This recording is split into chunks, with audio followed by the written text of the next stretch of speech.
Bienvenidos a un video más de Modestia y Virtud. Yo soy Ivette y en esta ocasión la entrada de nuestro video solamente es audio porque se dañó un poquito por algunas interferencias en el internet cuando grabamos la entrevista. El día de hoy tenemos a un especialista, teólogo y filósofo.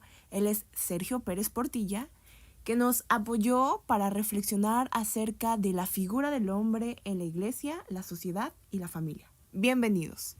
Muchísimas gracias, Ivette. Me da muchísimo gusto estar con ustedes y pues también estoy muy emocionado de poder compartir con ustedes en este momento un tema, como bien dices, de actualidad, aunque evidentemente tiene su historia detrás y necesario siempre, por supuesto. Pues después del agradecimiento a esta invitación, vamos a entrar un poquito en materia. Quiero compartir rápidamente la forma en la que vamos a desarrollar nuestra temática. En primer lugar, vamos a ir desde lo más general, que es el ser humano. Después me tomaré el atrevimiento de hablar un poquito del ser humano en su dimensión de masculino, vaya del hombre, del varón. Y pues por último haré una pequeña recensión de mi testimonio de vida. Entonces, pues que todo sea para la gloria de Dios. El punto número 1, el ser humano. A veces ya no recordamos muy bien, solemos olvidar, somos de mente corta, la creación del hombre en su justa dimensión. Lo primero que tenemos que tomar en cuenta es que el ser humano es, dentro de la creación, la criatura más excelsa que puede haber. Es decir, el hombre y la mujer son las únicas creaciones de Dios que Él ama por sí mismos. Somos fines, no somos medio para algo más, somos fines. De hecho, ahí radica un poco una de las cuestiones más discutidas de nuestros tiempos, porque a veces no nos damos cuenta de que en nuestra relación con los demás, a veces los utilizamos justamente como medios para algo más, ¿no? Que puede ser totalmente egoísta o que puede ser totalmente desubicado.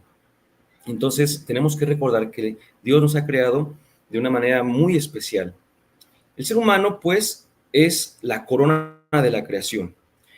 En este caso, lo que tenemos que entender es que cuando Dios nos ha creado, lo que ha querido Él es que estemos con Él para la eternidad. A ver, aquí hay una cosa bien importante, porque muchos se preguntan, ¿por qué nos creó Dios?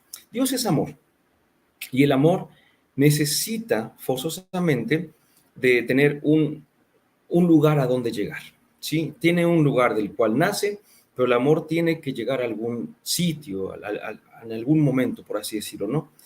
Esto se verifica pues todo el tiempo con nosotros porque cuando amamos, no amamos a la nada, amamos a algo, a alguien, y obviamente habría que hacer una grandísima distinción en lo que es amor, pero vamos de momento, creo, sin ningún inconveniente a decirlo de manera muy genérica.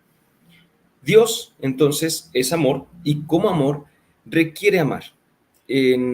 Ya con la revelación, nosotros sabemos que Dios, que es uno solo, al mismo tiempo son tres personas divinas, ¿no? Son lo mismo, pero no son el mismo. Son lo mismo porque son Dios, el único Dios, pero no son el mismo, sino que hay Padre, Hijo y Espíritu Santo. Repito, la revelación así nos lo ha dejado conocer. Ahora bien, decía San Agustín de una manera muy bonita que uno es el que ama, el amante, que es Dios, otro es el amado, recordamos muy bien aquello de el Hijo amado, tú eres mi Hijo amado, que es evidentemente Jesucristo, que es la segunda persona de la Trinidad y que se ha hecho hombre por nosotros, por nuestra salvación y por una voluntad libre, y entre ellos está el amor, y el amor es el Espíritu Santo. En ese sentido, ahí ya hay una realidad completa del amor. Pero Dios, en su infinita misericordia, en su eterna sabiduría, ha elegido libremente crear a algunos, por así decirlo, algunos seres, vaya, a los cuales también les comparta de su amor, estén en su presencia totalmente, ¿no? Y esos seres, pues, somos los seres humanos justamente. Cuando Dios nos ha creado para Él. También San Agustín decía, Señor, nos creaste para ti y nuestro corazón está inquieto hasta que descanse en ti, en tu presencia, en tus brazos, diríamos nosotros. en tu seno, cobijados por ti. Pues dicho esto, entonces, la dignidad del ser humano es una dignidad altísima y que no se puede ni se debe perder por nada. La dignidad en sí misma no la perdemos, pero sí la dejamos de vivir, sí podemos dejar de vivirla. Es decir, pensemos para poder entender un poquito a estas cuestiones, siempre hay que poner ejemplos y lamentablemente, como dice el Catecismo de la Iglesia Católica, puesto que nuestro conocimiento sobre Dios es poco, es muy limitado, nuestro lenguaje sobre Él también lo es. Entonces, los ejemplos que ponemos nos pueden ayudar un poquito a entender, pero al mismo tiempo están muy lejanos. Solamente con comprender la noción es la idea, ¿no? Entonces, eh, cuando Dios nos crea, insisto, nos crea para amarnos, pero también para que le amemos. Y decíamos, ahí radica nuestra dignidad en primerísimo lugar. Después se verifica en que tenemos un alma espiritual. Ahorita vuelvo con esto. Les decía que esa dignidad no se puede perder, pero sí se puede vivir sin ella, porque es como un apellido, pensémoslo así, ¿no? Una familia que tiene un heredero, y ese heredero pues siempre va a ser hijo de sus padres, y en ese sentido, pues obviamente tiene esa relación directa con ellos. Nunca dejará de ser tal, ¿no? De tal apellido, aunque se lo cambie civilmente, pero siempre será hijo de esos padres. Pero no siempre necesariamente va a vivir como ellos, porque a veces puede despilfarrar su herencia. Nos acordamos de la parábola del hijo pródigo, que como ya se ha dicho, es mucho mejor llamarla del Padre Misericordioso, y perdemos nuestra herencia y perdemos también la vivencia de nuestra dignidad. No podemos perder la dignidad porque esta está aunada a nuestra naturaleza. Y nuestra naturaleza no la podemos perder. Si perdemos nuestra naturaleza, dejamos de ser lo que somos. Entonces, esa dignidad, decíamos, nos viene de que hemos sido creados de manera muy particular por Dios, nos viene de que nos ha compartido un alma espiritual. Alma espiritual significa que tenemos un principio de vida, pero que ese principio de vida al mismo tiempo tiene una apertura a la trascendencia y una apertura a Dios. Entonces, nuestra dignidad ahí está. Muy bien. Todos los seres humanos, de hecho, lo que existe es la naturaleza humana, ¿sí? Así como existe la naturaleza divina, también existe la naturaleza humana. Hay muchas, por naturaleza vamos a entender rápidamente una cosa que yo creo que nos va a ayudar mucho, aunque tenga diferencias en lo profundo, pero lo entenderemos más rápido, la esencia. La esencia es lo que hace que una cosa sea tal y no otra. Y de entrada podemos entender así un poco la naturaleza. No es exactamente lo mismo, pero nos puede dar una gran idea, ¿no? Entonces, hay algo que nos hace seres humanos. Y en nuestra humanidad es donde radica justamente esta esencia y esa dignidad de la que hemos estado ahorita mencionando. Pues bien, no existe la esencia de una naturaleza humana masculina y la esencia de una naturaleza humana femenina. Existe la naturaleza humana. Entonces, nuestra dignidad no viene porque seamos hombres o mujeres, sino porque somos seres humanos. Y hay muchísimas definiciones de seres humanos. De las más conocidas, hay una que es animal racional. No está mal, pero puede ser un poquito reduccionista. Hay muchas definiciones, insisto, mono desnudo les ha llamado, alguien que se va por el ámbito contrario dice espíritu encarnado. Tenemos muchísimas definiciones, pero hay una que a mí me gusta mucho, que tiene que ver con la teología y que pues he podido como desarrollarla un poquito nada más, muy sencilla. El ser humano es el hijo de Dios por la gracia.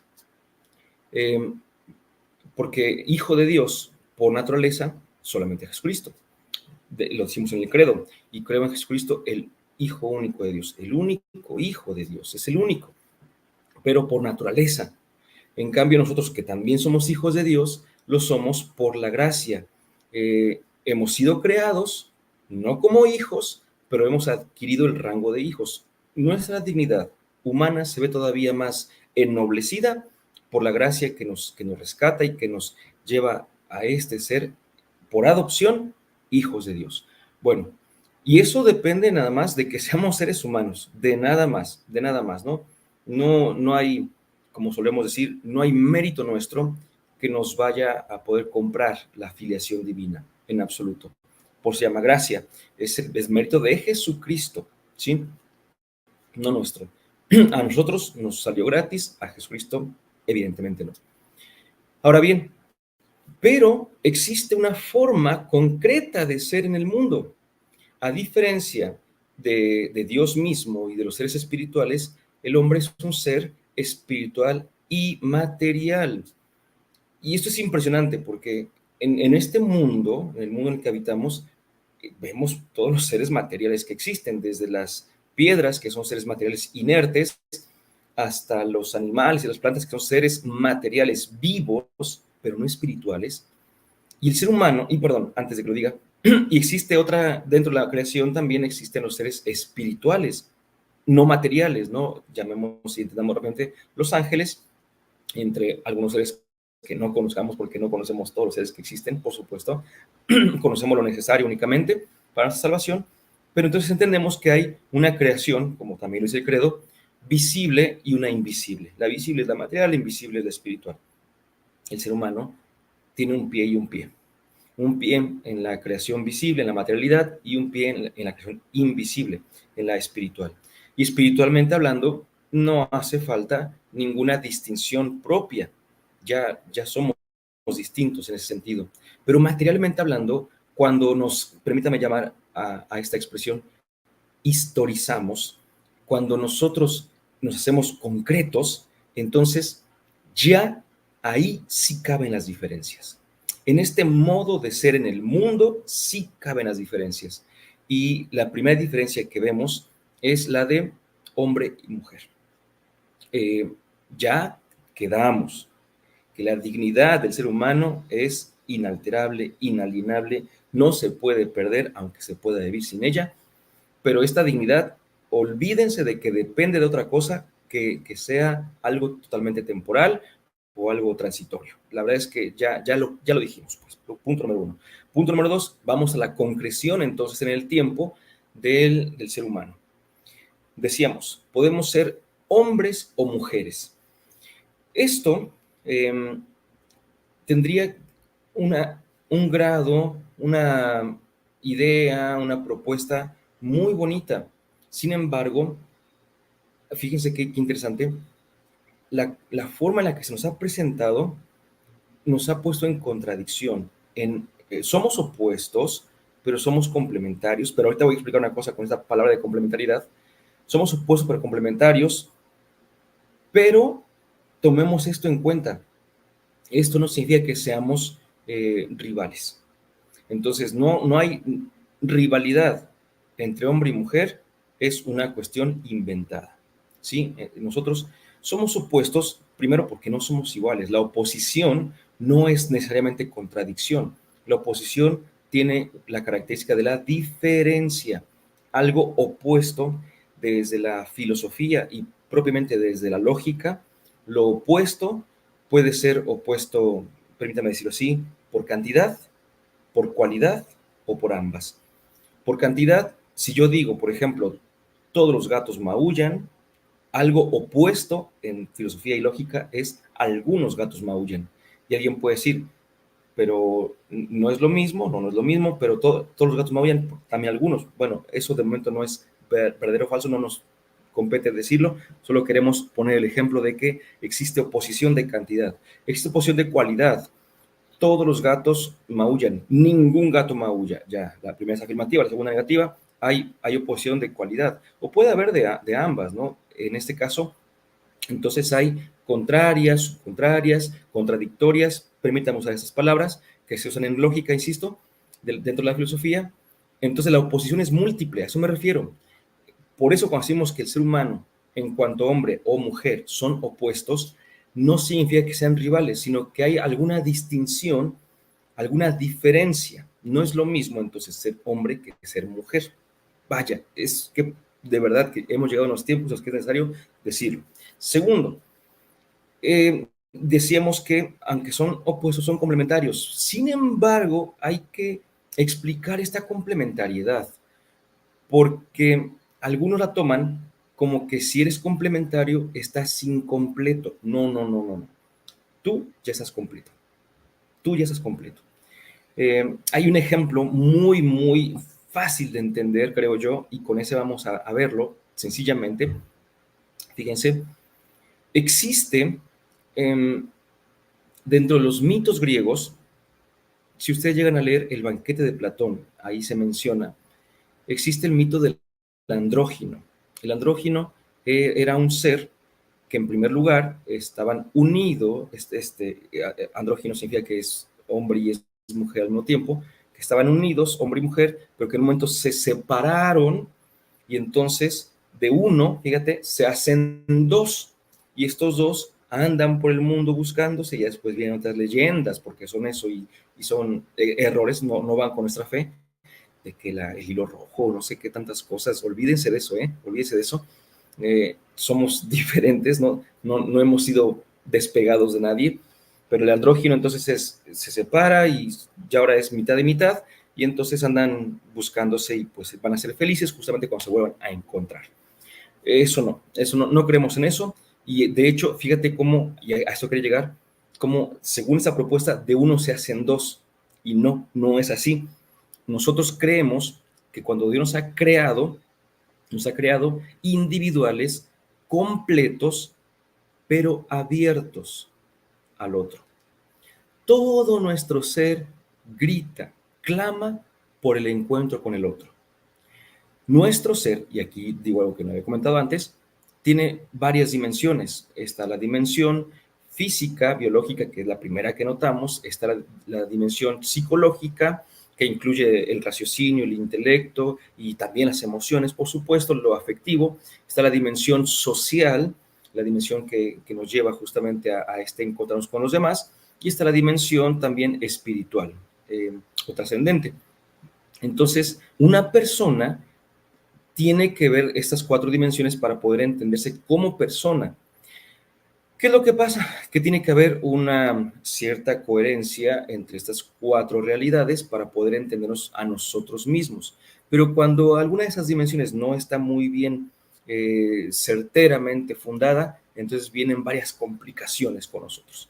Bueno, nosotros decíamos, somos completos, pero con apertura al otro. Todo nuestro ser, es decir, nuestra biología, nuestra psicología, nuestra socialidad y nuestra trascendencia gritan por el otro. El otro con minúsculas, que serían los otros, y el otro con mayúsculas. Entonces ya estamos completos, somos individuos, ya yo soy yo, ¿sí? No soy la mitad de algo, pero mi ser ha sido creado biológica, psicológica, social y espiritualmente con apertura al otro para que nos complementemos, ¿sí? Entonces, en ese complementarnos, las diferencias van a ser el punto de encuentro, no las similitudes. Las similitudes van a ser punto de cierta relación, por así decirlo, pero de hecho el diálogo, del cual surge la palabra dialéctica también, la dialéctica tiene que ver con las diferencias. Así pues, no da lo mismo ya en el mundo, en el tiempo, en la historia, vaya, no es lo mismo ser hombre que ser mujer, y de hecho hay varias diferencias físicas, psicológicas, sociales, y con apertura a la trascendencia hay muchas diferencias entre uno y otro. Ya estamos llegando entonces, después de este grandísimo preámbulo, a la figura del hombre en la sociedad. Bueno, hombre en el sentido del varón, por supuesto, ¿no? Porque evidentemente que la figura del hombre como ser humano, pues queda muy amplia, ¿no? Pero pensemos en la figura del hombre en la sociedad, del hombre varón en la iglesia y en la familia. Tomemos en cuenta un par de cosas entonces. La primera de ellas es que la figura del hombre no tiene que ver ni con su dignidad, el papel del ser humano varón, no tiene que ver con su dignidad ni con un valor intrínseco, porque sí está dado, ya está por descontado, ya está puesto, ¿no? Ya no hay más. Sobre él ya dijimos del principio, ya lo pusimos, ya lo aceptamos y no hay ningún inconveniente. Alguien va a decir, pero es que a veces no se verifica. Ah, bueno, que no se verifique es tema para otro momento o para otro diálogo, pues hemos tratado de entender las bases. Ya después podemos hablar las miles o millones de desviaciones, pero eso es otro punto. Primero entendamos el principio, el origen, el fundamento, y sabiendo entonces que el varón tiene una figura distinta de la mujer, complementaria a ella, pero al mismo tiempo ya plena como individuo, de hecho individuo significa que no se puede dividir, aquí viene una cosa bien bonita. En el mito que decíamos del andrógino, de uno se hacen dos, pero en la propuesta que tiene el cristianismo y una sana antropología, de dos se hacen uno. Esa es la grandísima diferencia.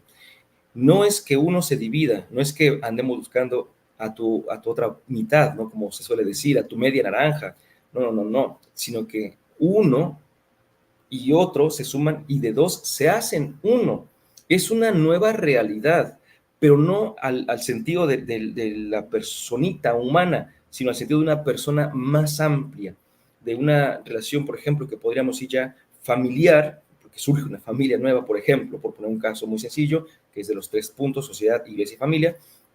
Surge iglesia, porque iglesia es relación, asamblea, unión. No me refiero a que la fe sea relación, no religión, como dicen algunos, ¿verdad? Eso es un error también. Y la sociedad, no puede haber sociedad de uno.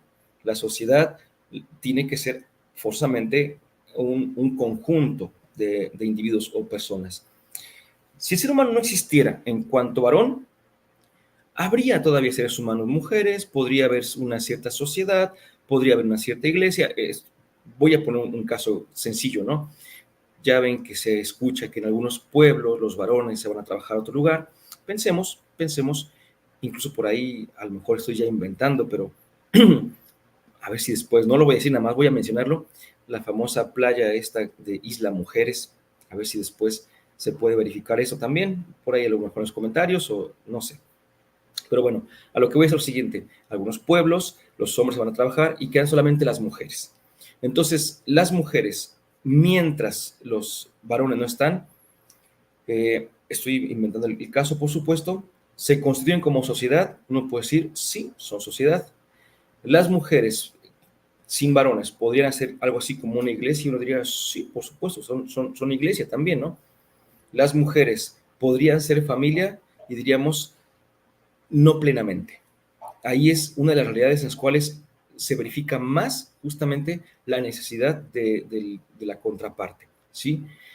Y digo no plenamente, no menospreciando ni juzgando, porque es otra cosa que algunos lamentablemente están tan heridos que les dice alguien una frase como esta que acabo de decir, que no son una familia constituida como tal, y entonces, no, pero es que esta persona ya está diciendo que mi hija y yo, mi hijo y yo no somos, bueno, hablando de mujeres, mi hija y yo no somos familia porque tal cosa. No, a ver, vamos a entendernos. Ni juzgamos moralmente nada, ni estamos diciendo que no sean una familia en sí, sino que se requiere de la figura de ambos para poder hacer familia, ¿sí? Originalmente dicho, por supuesto, ¿no? Incluso cuando, empiezo ya por acá entonces, cuando el matrimonio da inicio, hombre y mujer que constituyen una familia, son familia, él de ella y ella de él. Voy a decir algo que puede dejar como que una puerta abierta a una propuesta distinta de la que yo quiero realmente decir, pero es necesario que lo diga. Hombre y mujer que se han unido en matrimonio son familia entre ellos, incluso sin tener hijos, ¿sí? No hace falta que tengan un hijo para que sean familia, ellos ya son familia. Aquí no quiero que se cree confusión justamente porque pueden decir algunos, entonces, pues no tengamos hijos, que es la primera propuesta, ¿no? Ya somos familia, entonces no tengamos hijos. Y a mí me lastima mucho escuchar gente al día de hoy, jóvenes sobre todo, que dicen, yo no quiero tener hijos, yo no. Entonces, hay mucho dolor todavía que sanar porque los hijos son reflejo de la esperanza. El no querer tener hijos son reflejo de un dolor, de una herida. Y también estaríamos poniendo un ejemplo, quizá algunos podrían interpretar, ahí está. Entonces, podrían ser familia hombre, hombre y mujer, mujer. Y tampoco es lo que estamos diciendo. repito, podría quedar como que un poquito confuso, pero no es eso lo que estamos afirmando. Estamos afirmando que en una unión de hombre y mujer ya es familia por el hecho de estar casados, pero que realmente la extensión del amor, o como se dice de otra manera bien bonita, el amor que se hace carne, pues son justamente los hijos. Eh, el varón, y aquí es donde vamos a decir algo que no sé cómo lo podamos todos o cada uno tomar, pero lo podemos dialogar con tranquilidad.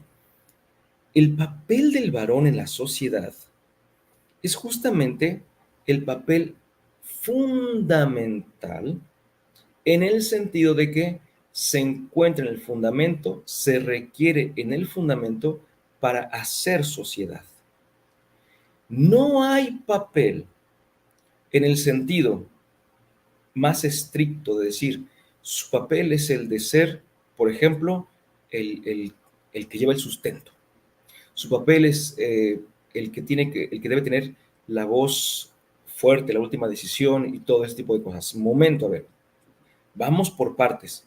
Por aquí es donde tenemos que entrar en una distinción muy, muy fina, porque también esto podrían algunos decir, ahí está, entonces el género depende es una construcción meramente y no sé, a ver, no. Lo que pasa es que a mí lo que más curiosidad me da cuando hablan de esta nueva identidad de género, en la cual no hay algo que te haga varón, sino que la sociedad ha impuesto estos cánones para que seas varón o mujer en su defecto, por supuesto.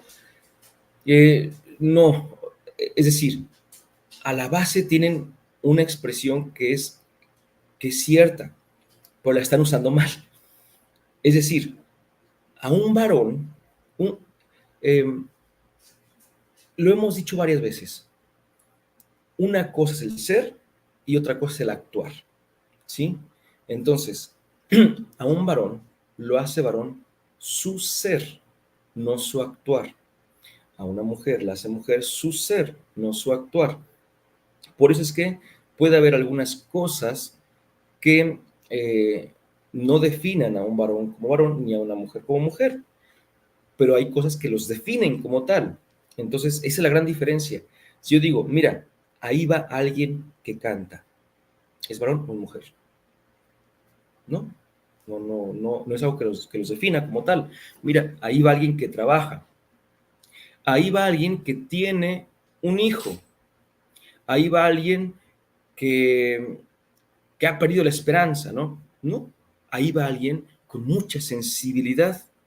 Y en este último caso podrá haber quien diga que tiende un poquito más la proporción a hablar de las mujeres, efectivamente. Es decir, pero es algo interno, ya no es algo externo, ¿verdad?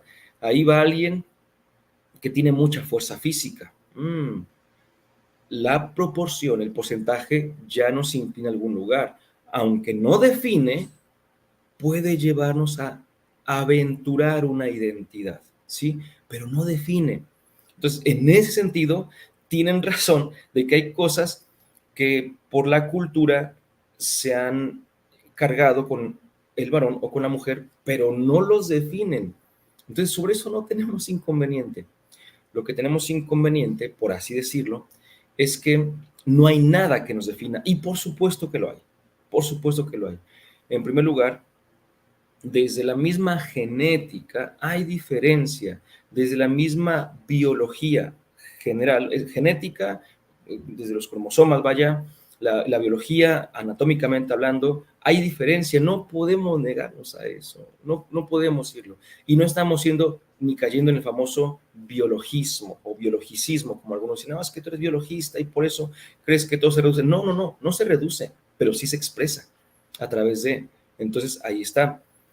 Curiosamente, y yo no quiero meterme en pleitos de este tipo porque requeriríamos mucho más tiempo, y ahorita tenemos ya unos pocos minutos nada más para concluir. Curiosamente, nos damos cuenta de que muchas veces, cuando pensémoslo así, ¿no? Una mujer, voy a poner el primer ejemplo, luego pongo el ejemplo del hombre, una mujer dice que es hombre en ese sentido de actualidad que tenemos, que se percibe como hombre, muchas veces, y aquí es también un punto para aclarar, muchas veces empieza a tomar justamente los estándares varoniles y dices, pues no te gusta que hablemos de ciertos estándares del varón y de la mujer, pero cuando hay ese tipo de cosas, asumes estos actuares, ¿no? Y lo mismo con el varón. Ahora, curiosamente, hay gente que tiene una, permítame decirlo así, y parecía contraproducente o contradictorio, mejor dicho, pero tiene una sana confusión en la cual no sabe propiamente qué es, porque dice es que a lo mejor anatómicamente veo que soy varón o mujer, pero psicológicamente no me siento tal exactamente, socialmente me siento atraído por alguien del mismo sexo, todo esto. Entonces, aquí lo que tenemos es justamente que muchas veces esta sana confusión es sana en cuanto que no adquiere costumbres, actuares que más confunden, no aclaran, sino que más confunden. Ante la confusión, lo que debería primar es el, el volver así, la reflexión, no el salir, porque lo que va a salir es un ser confundido, y ese ser confundido puede confundirse más si sale. En cambio, tendríamos que hacer una interiorización para poder entenderlo mucho mejor. Entonces, el papel del varón en la sociedad va a depender de la sociedad misma en la que se esté, ¿sí? Porque puede haber unas sociedades en las cuales, de manera genérica, por supuesto, sabemos que el varón es el proveedor y todo esto. En la iglesia se requiere, pero aquí damos un paso más, porque en la iglesia ya no está únicamente el dato histórico que existe en la sociedad. A la sociedad únicamente le interesa el dato histórico del ser humano. En la iglesia le interesa el dato revelado. Y en el dato revelado sí hay distinción, pero una vez más de oficios, no de naturaleza. El papel del varón, por ejemplo, en la iglesia, podríamos identificarlo con el sacerdocio, por ejemplo, por poner un caso, ¿no? Y decir que Cristo mismo y demás, pues sí, por supuesto, pero volvemos una vez más, se refiere más bien al servicio u oficio, no a la naturaleza, no cambia nuestra naturaleza, no nos hace más, por ejemplo, amando totalmente. Tengo muchísimos, bendito Dios, conocidos y amigos sacerdotes, amándolos totalmente, pero no son más que nosotros que no somos sacerdotes. Y en este caso, mucho menos son más que las mujeres. Y curiosamente, y yo sigo pensando en que una de las cosas que más distraen a las mujeres es decir, es que tú también puedes ser sacerdote, sacerdotisa, perdón, o diaconisa y demás. No, no, no, porque no estamos entendiendo que eso no aumenta dignidad ni quita dignidad el que no lo seas, para nada, ¿no? Entonces, es como, repito, si yo dijera, ay, pues quiero ser un poquito más, ya estoy casado, pero ahora me quiero ser sacerdote también, ¿no? No, no, porque no se ha entendido entonces nada de esto. El que lo pide es porque no lo ha entendido, ¿no? Me refiero a cuando no va por ahí, por supuesto. Y justamente dentro de la familia, aquí sí, fíjense, creo que aquí es el lugar donde más concretamente podemos entender un papel diverso del varón en cuanto a la mujer. Y no me refiero en ese sentido a que el papá, una vez más, deba ser el proveedor y la mamá deba quedarse en casa en absoluto, sino a que los pequeños los hijos necesitan en su familia tener las dos realidades frente a sí para poder entender hacia lo que está llamado, ¿sí? Una vez más, no juzgamos familias monoparentales por cualquier situación que sean así. No hay una afirmación o calificación moral sobre esto. No, por favor, que no se vaya por ahí a confundir, sino que en el sentido de una familia en la cual están papá y mamá, siempre es necesario que se pueda ver la gran diferencia entre lo que es el varón y la mujer, entre la psicología pues del hombre y la psicología de la mujer, entre el sentir, el pensar, el expresarse, la biología del varón, la biología de la mujer, que puedan darse cuenta de que hay esta distinción, porque si no, los hijos van creciendo con una mentalidad sesgada, justamente, es el problema, ¿no? La figura paterna famosa y la figura materna son necesarias, siempre, siempre, siempre, siempre. Es donde más necesitamos totalmente volver al principio, volver a, a lo inicial, que existan en una misma familia, papá y mamá. Actualmente vamos perdiendo esas figuras y es necesario recuperarlas, por supuesto, ¿no? Pero bueno, hasta el momento he sido muy, muy superficial, lo sé, por los tiempos que vamos manejando y porque me queda todavía un último punto, y es justamente el cómo yo he ido también en este proceso. Yo, para empezar, sigo en proceso, ¿no? Sigo en proceso. Mi proceso de vida, mi proceso de fe, mi proceso de familia terminará el día en que muera y me toque ir al encuentro con Dios. Ahí termina mi proceso, porque en ese momento termina mi tiempo y el proceso requiere de tiempo y después viene la eternidad y la eternidad es ausencia de tiempo, ya no hay procesos. Entonces, creo que justamente la reflexión puede encontrar un aterrizaje un poquito más claro al decirles justamente mi experiencia. Bueno, vamos por partes. Aunque me han presentado ya, recuerdo mi nombre, que es Sergio Pérez Portilla. Mm, Mi formación, y esto me gusta mucho decirlo, viene después de mi vocación. Mi formación, que es en el área filosófica y teológica, viene después de que me encontró el Señor, de que tuve mi experiencia de encuentro con Jesucristo vivo, resucitado, y que me invita a una vida nueva. Y pues viendo esto, justamente fue el momento en el cual entendí que somos llamados para mucho más. Yo tengo 44 años, en este año cumplo 45, y allá del año 98, hace 26 años, se está por cumplir 26 años justamente, también, en el año 98 tuve mi encuentro con Dios. Tuve lo que yo llamaría mi primer encuentro consciente con Dios. Porque encuentros con Dios antes de pues tuve muchos, pero nunca tuve conciencia de los encuentros hasta tiempo después que hice la reflexión y entendí que ahí había estado Dios. Y después de él he tenido más encuentros conscientes e inconscientes. Entonces, que les cuento ahora y un poco después también, quizá hablemos de otros, pero este es mi primer encuentro consciente con Dios.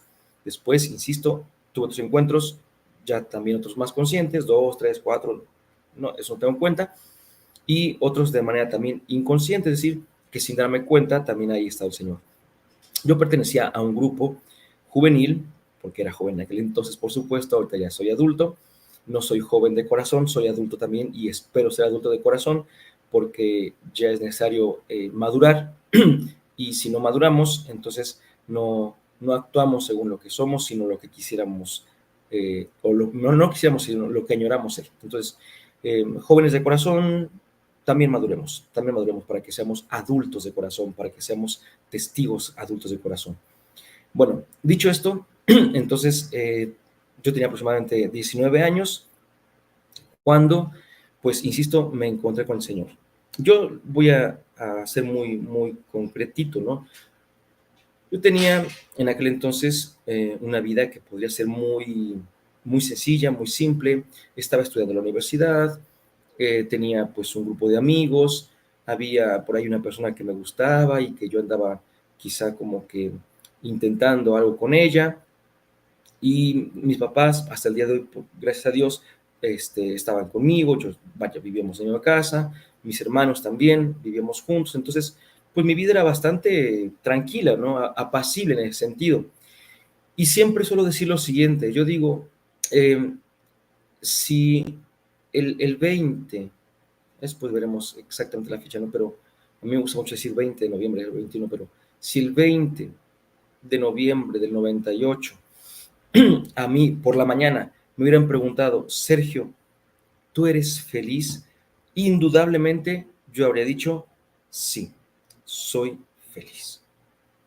Pero si ese mismo día, por la noche, me hubieran preguntado, Sergio, hoy por la mañana, ¿eras feliz? Entonces yo habría dicho, no, yo pensaba que era feliz, pero no lo era. ¿A qué me refiero? A que el 20 de noviembre de 1998 tuve mi encuentro con el Señor. ¿Y cómo lo tuve? De una manera muy curiosa. Yo tenía ya en ese entonces 3 años de estar en un grupo en la Catedral de Jalapa, de hecho una escuela de evangelización, y pues de alguna manera yo puedo decir que me gustaba el grupo por los temas que se daban, porque iba entendiendo muchas cosas de mi fe, pero por otra parte también la cuestión importante era que yo no tenía fe. ¿Y por qué no tenía fe? No porque no creyera en que existe Dios, yo creía que existe en Dios, sino que no creía en el Dios revelado por Jesucristo y no creía en Jesucristo como tal. Entonces, esta cuestión a mí pues yo no la entendía, por supuesto, yo pensé que bastaba con ir a misa y todo esto, y leer la Biblia quizá de vez en cuando, o entender, por así decirlo, lo que se iba diciendo, ¿no? O yo, lo que yo creía que era entender. Pero me invitaron a dar un tema, mi primer tema, y yo no quería. Yo, desde como un año antes, del 97, me decían, da un tema, y yo no quiero dar temas, no, no me gusta, no, para nada dar temas. Yo estaba muy renuente. Tanto me insistió el coordinador del grupo, que como la viejita con el juez del Evangelio, que dijo el juez, mira, ya la voy a atender, pero ya para que deje de molestar, yo también así dije, bueno, ya para que deje de molestar mi coordinador, voy a dar el tema. Y entonces preparé el tema, busqué una de las mejores citas, todavía la recuerdo, cuál fue la cita con la que mi primer tema, Mateo 4:17, cuando Jesús empieza a predicar y dice, cambien su vida y su corazón, así decía la Biblia que tenía en aquel entonces. Hoy veo que dice, conviértete, conviértanse, porque el reino está cerca, ¿no? Y el tema fue de la conversión, justamente. Ahora bien, este tema, yo repito, lo preparé muy bien académicamente, yo puedo decir que estaba muy satisfecho, lo presenté, seguí los pasos que me pedían y yo estaba ya dispuesto a dar ese tema. Llega el día y empiezo a hablar. Y fue increíble como poco a poco la palabra que yo iba diciendo para los demás, con la cual yo iba invitando a cambiar sus vidas, esa palabra, como dice la carta a los Hebreos, como una espada de doble filo, también me estaba llegando a mí y de repente empezó a abrirse mi perspectiva, empecé a entender lo que era realmente la fe que conlleva la conversión, empecé a experimentar interiormente a ese Cristo vivo y resucitado y empecé a entender un poquito que una cosa es no tener problemas y otra cosa es tener paz y ser feliz. Que una cosa es tener muchas alegrías y que otra cosa es la felicidad que Dios te da. Después del tema vino una dinámica muy fuerte, pero al mismo tiempo muy bonita, en la cual yo pude expresarme de maneras que nunca lo había podido hacer y de repente estaba yo, dicen por ahí, pues como chiquillo, feliz, contento, voy a decir algo que no tendría que comentarlo porque estábamos en una casa de retiros, pero andábamos corriendo encima de las camas con los amigos, porque yo estaba feliz, yo estaba totalmente pleno en ese momento, ¿no? Y todos estábamos muy contentos, era un momento muy bonito, y entonces yo me quedaba pensando, ¿por qué siento esto? O mejor dicho, ¿qué es lo que estoy sintiendo? Me tomó un tiempo entenderlo, por supuesto, ¿no? Porque una cosa es la vivencia y otra cosa es la comprensión. Me tomó un tiempo entender que ese día el Señor quiso que yo lo conociera y lo hice a través de su palabra. Entonces, en ese sentido fue que empecé mi proceso y empecé de ceros, totalmente de ceros, ¿no?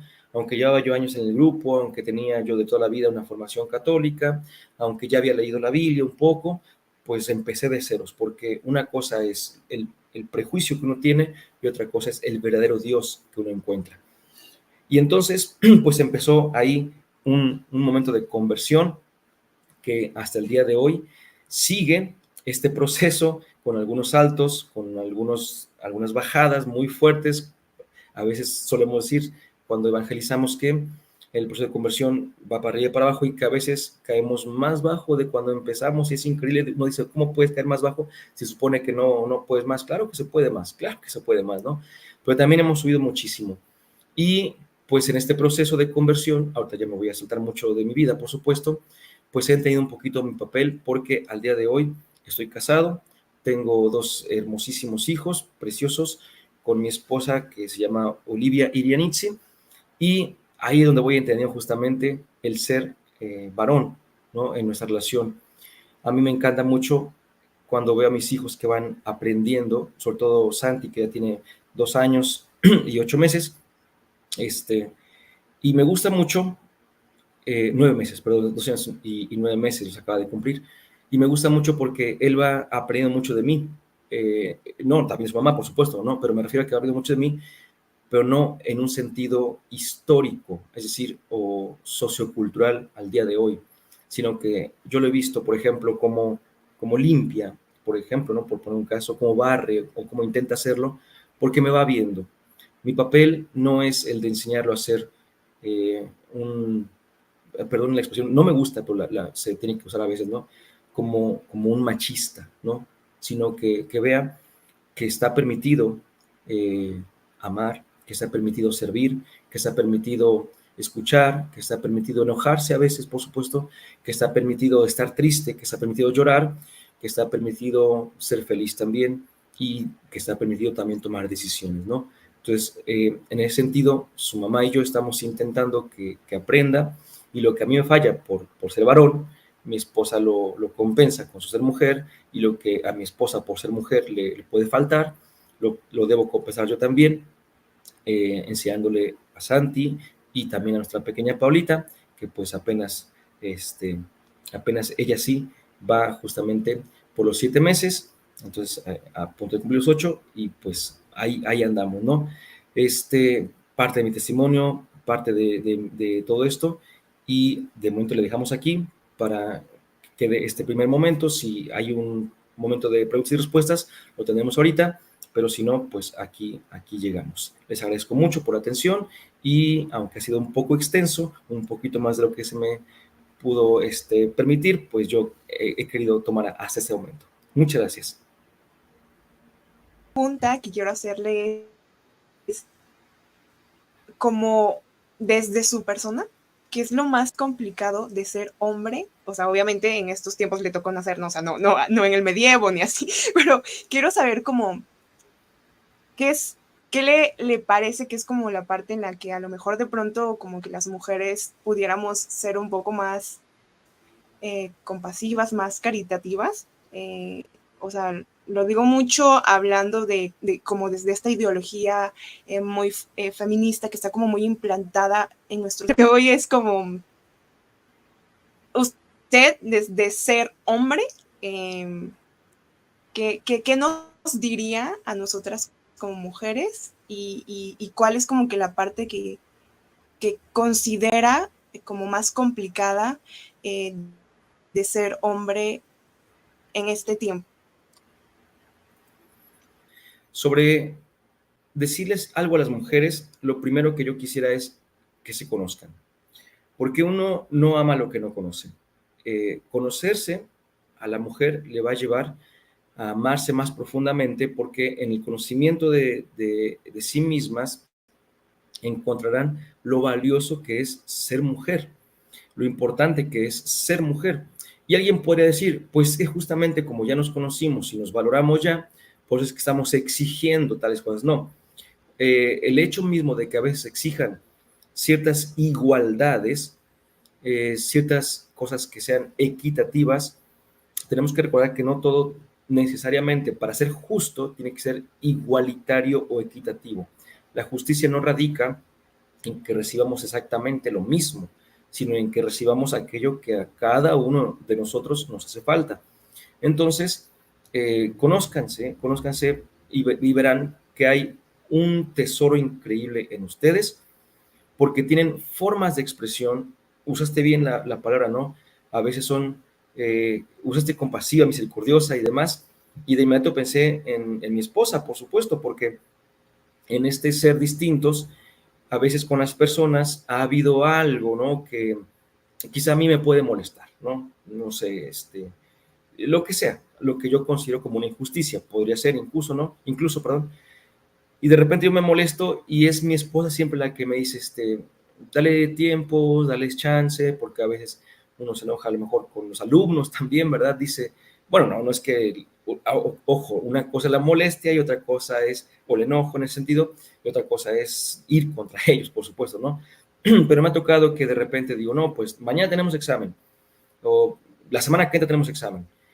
¿Todo bien? Sí, todo bien. Y ya llega el último día y mañana tenemos examen, les recuerdo. Y de repente, oiga, profe, es que no sé qué tanto, empiezan a decir, y así como que, oye, pues, caray, ya les había dicho y ya habíamos comentado, y mi esposa siempre es, a ver, tranquilo, cálmate, sí se los puedes poner después, que hay. Entonces como que siempre está intercediendo, porque como que tiene más a flor de piel esa compasión, ¿no? Esa empatía, diríamos también el día de hoy.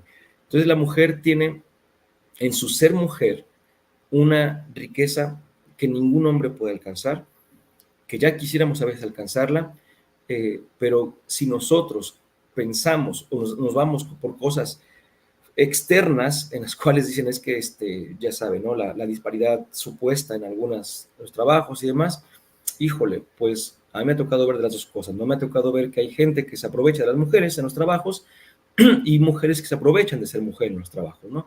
Entonces, yo creo que eso no hay por qué regularlo como tal, siempre y cuando podamos regular al ser humano mismo, que el ser humano sea autorregulable por una buena conciencia, por una buena formación. La segunda cuestión, híjole, pues en honestidad voy a responder desde mi realidad. Ser hombre para mí, en mis circunstancias, no ha sido difícil. Entiendo, ahí viene la otra cuestión, pero no es la pregunta que se me hizo. Entiendo que hay lugares en los cuales se juzga, se espera o se pide mucho por ser varones, están ya mal vistos o demás, pero no es la experiencia que yo tengo. Mi experiencia, obviamente por esa cultura, es en la cual se me ha reconocido, en la cual se me ha invitado, se me ha escuchado y he compartido tanto con varones como con mujeres. Entonces, pero yo propiamente no puedo decir algo en lo cual se me haya dificultado. Lo único que podría decir es, pues, quitar estas costumbres que a veces tenemos, ¿no? De que por ser hombres tenemos que, por fuerza, o sea, pero ya estoy forzando, ¿no? La respuesta en ese sentido, ¿no? Tenemos por fuerza que no llorar y demás, porque yo siempre he sido muy llorón, entonces no ha sido como que un impedimento para mí. Pedir ayuda, yo también soy bien fácil para buscar ayuda de los demás, entonces no, personalmente no he tenido tantas inconveniencias con ser varón. Gracias por por sus respuestas y que tiene que volver por favor al canal con otro tema o con este. De hecho, yo lo notamos perfectamente que el tema pues fue, como dije, tocado muy superficialmente porque eso da para un taller obviamente muy grande, ¿no? De unas cuantas horas y el formato con el cual coincidimos, porque también yo tengo el canal y tengo un formato muy parecido, entonces pues no nos deja, ¿verdad? No nos deja más, pero evidentemente esto puede continuar y debe continuar. Yo suelo terminar con el Dulce Madre, si te parece bien, entonces ahí nos encomendamos a nuestra Madre María para que a través de su hermosa intercesión pues nos podamos ir en la paz de la bendición y de la santificación de parte de Dios. Decimos juntos, Dulce Madre, no te alejes, tu vista de nosotros no apartes. Ven con nosotros a todas partes y nunca solo nos dejes. Ya que nos proteges tanto como verdadera Madre, haz que nos bendiga el Padre, el Hijo y el Espíritu Santo. Amén.